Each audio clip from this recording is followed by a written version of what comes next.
రేపటి నుంచి రాష్ట్రంలో ఉచిత ఇసుక విధానం అమల్లోకి తీసుకొస్తున్నామని మైన్స్ అండ్ ఎక్సైజ్ శాఖ మంత్రి కొల్లు రవీంద్ర తెలిపారు. రాష్ట్రంలో ఉచిత ఇసుక విధానాన్ని పటిష్టంగా అమలు చేస్తున్నామన్నారు. ప్రజల అవసరాలకు అనుగుణంగా ఇసుకను అందుబాటులోకి తీసుకొస్తామని మంత్రి కొల్లు రవీంద్ర చెప్పారు. 120 స్టాక్ పాయింట్ల నుంచి ఇసుకను ప్రజలకు అందిస్తున్నామని తెలిపారు. మైన్స్ శాఖ డాక్యుమెంట్స్ దగ్ధం కేసు విచారణ వేగవంతంగా జరుగుతోందన్నారు. ఈ కేసులో ఇప్పటికే 3 అదుపులోకి తీసుకుని విచారిస్తున్నారని కొల్లు రవీంద్ర తెలిపారు.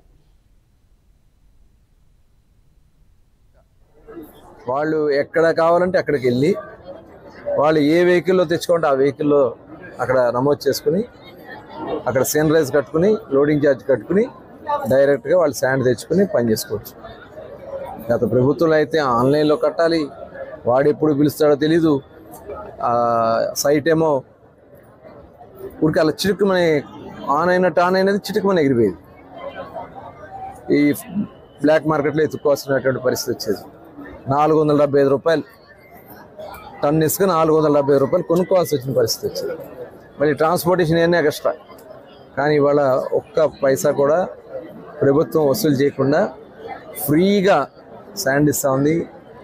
కన్స్ట్రక్షన్ ఇవాళ చాలా వేగవంతంగా పరిగెత్తడానికి చాలా అవకాశాలు ఉన్నాయి.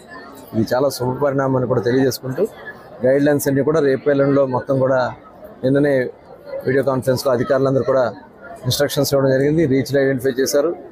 దాదాపు 43 లక్షల టన్నుల శాండ్ ఇవాళ అవైలబుల్గా ఉంది.